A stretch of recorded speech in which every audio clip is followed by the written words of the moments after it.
الرحیم۔ السلام علیکم ورحمۃ اللہ وبرکاتہ۔ میں آصف الرحمان علوی آپ کی خدمت میں حاضر ہوں۔ آج کل جو چل رہا ہے وہ جلسوں اور امپورٹڈ حکومت کے خلاف ایک تحریک چل رہی ہے۔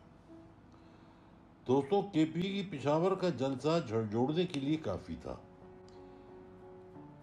اس وقت اس نے حکومت جو اشرافیہ تھی ان کو جھنجھوڑ دیا۔ پھر کراچی کا ایم کیو ایم اور دیگر منافقین کے لیے لمحہ فکریہ تھا، اور اب جنہیں آج لاہور کا جلسہ نیندیں اڑانے، سکون اجاڑنے، بھوک مٹانے، پیاس بجھانے اور امپورٹڈ حکومت کے دل کی دھڑکنیں بند کرنے کے لیے کافی ہے۔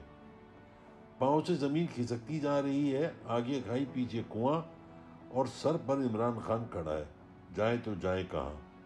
یہ کیسا خان ہے جو سوکھی روٹی کی طرح گلے میں پھنس گیا ہے، جو نہ کھائے بنے اور نہ اگلے بنے؟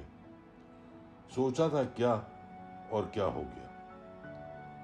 دوستوں، ایسے موقع پر یہ موقع پرست آپس میں لڑتے ہیں، دست و گریباں ہوتے ہیں، گالم گلوچ کرتے ہیں، ایک دوسرے کو الزام دیتے ہیں، یہاں تک کہ گھر کا سکون بھی حرام ہو جاتا ہے۔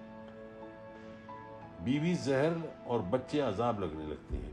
ہر طرف خان ہی خان نظر آتا ہے۔ شاور لینے جاؤ تو شاور میں سے خان کی آواز آتی ہے، نہیں چھوڑوں گا۔ کھانا کھانے بیٹھو تو پلیٹ میں سے خان کی گھورتی آنکھیں، اور آئینہ دیکھے تو خان ہاتھ کے اشارے سے این آرو نہیں دوں گا کہتا نظر آتا ہے۔ دوستوں، اس کیفیت کے بعد میں وثوق سے کہہ سکتا ہوں کہ آج کا جلسہ اس اشرافیہ کے کفن میں آخری کیل ثابت ہوگا انشاءاللہ۔ اب قوم حقیقی آزادی ضرور دیکھے گی اور اس اشرافیہ کا عبرتناک انجام بھی دیکھے گی۔